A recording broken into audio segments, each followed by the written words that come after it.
नमस्कार दोस्तों।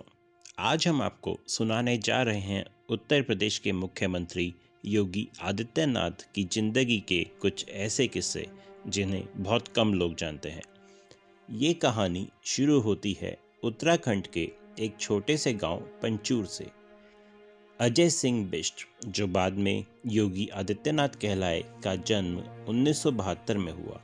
उनके पिता आनंद सिंह बिष्ट एक फॉरेस्ट रेंजर थे, जंगलों और पहाड़ों की चौकसी करने वाले सख्त लेकिन ईमानदार अफसर। अजय सिंह बिष्ट देखते थे कि उनके पिता बहुत मेहनती और ईमानदार होते हुए भी उनका असर समाज के बड़े हिस्से तक नहीं पहुंचता, अपितु जंगल की चार दीवारी तक सीमित रहता है। ये देखकर एक बार छोटे अजय ने अपने पिता से कहा, आप तो घर की चार दीवारी तक सीमित रहे, लेकिन मैं समाज की सेवा करना चाहता हूँ। कहते हैं ना, पूत के पांव पालने में ही दिख जाते हैं। यूं तो आदित्यनाथ को हम एक साधु के रूप में ज़्यादा देखते हैं, लेकिन उनकी पढ़ाई पर नज़र डालें तो उन्होंने अच्छी खासी पढ़ाई भी कर रखी है।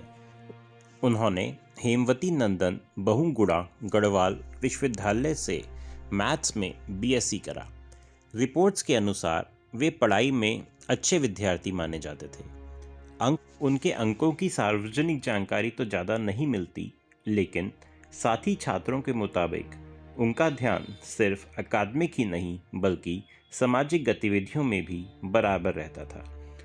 गणित जैसे विषय में डिग्री लेना उनकी तार्किक और अनुशासित सोच को दिखाता है। गोरखपुर मठ के महंत अवैधनाथ से उनकी मुलाकात हुई तो उनका मन सन्यास की तरफ बढ़ता गया। उन्होंने महंत अवैधनाथ को अपने गुरु के रूप में स्वीकार करा और स्वयं उनके शिष्य बन गए। यहीं से अजय सिंह बिष्ट योगी आदित्यनाथ कहलाए। यह उनकी जिंदगी का निर्णायक मोड़ था। इसके बाद वे जब जब अपने घर लौटे तो उनका खान पान बदल चुका था। ना सिर्फ मांसाहार बल्कि प्याज और लहसुन जैसी तामसिक चीज़ों से भी उन्होंने दूरी बना ली। उनका आहार पूरी तरह सात्विक और सादा हो गया। 1998 में महंत अवैधनाथ ने उन्हें गोरखपुर से लोकसभा चुनाव लड़ने का अवसर दिया और महज 26 साल की उम्र में उन्होंने चुनाव जीता और संसद पहुंच गए। यह उनकी लोकप्रियता और गोरखपुर की जनता से जुड़ाव का सबूत था। इसके बाद उन्होंने लगातार 5 बार गोरखपुर से जीत दर्ज की।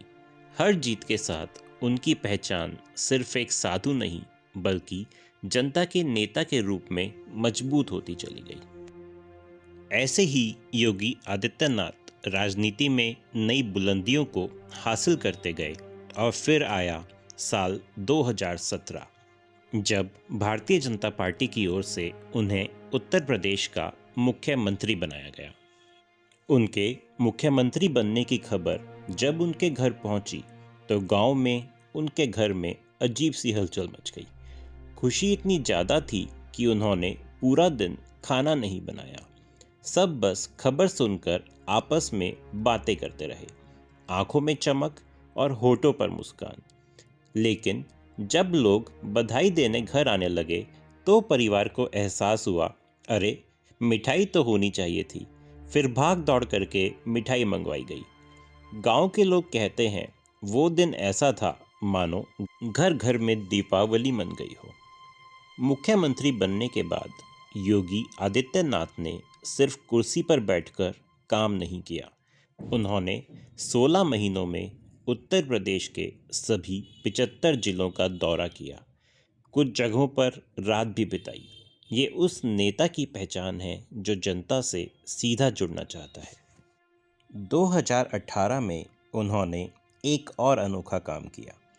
आगरा सर्किट हाउस को लेकर कहा जाता था कि वहां रुकना अपशकुन है।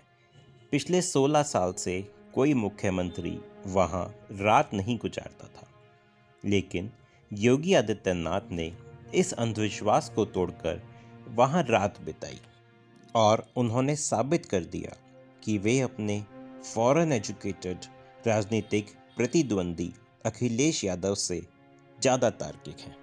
कॉलेज के दिनों की एक और दिलचस्प घटना। योगी जी ने एक स्थानीय ज्योतिषी को अपनी कुंडली दिखाई थी। ज्योतिषी ने कहा था, ये लड़का राजनीति में बहुत आगे जाएगा। सालों बाद 2008 में गोरखपुर में उन पर जानलेवा हमला हुआ। इस घटना से परिवार बेहद चिंतित हो गया। उनके पिता उसी ज्योतिषी के पास पहुंचे और अपनी चिंता जताई। ज्योतिषी ने उन्हें भरोसा दिलाया, चिंता मत कीजिए, आपके बेटे को कोई बड़ी हानि नहीं होगी। दोस्तों, ये थे योगी आदित्यनाथ की जिंदगी के कुछ अनकहे किस्से। पंचूर गांव से शुरू हुई यात्रा और मुख्यमंत्री पद तक का सफर।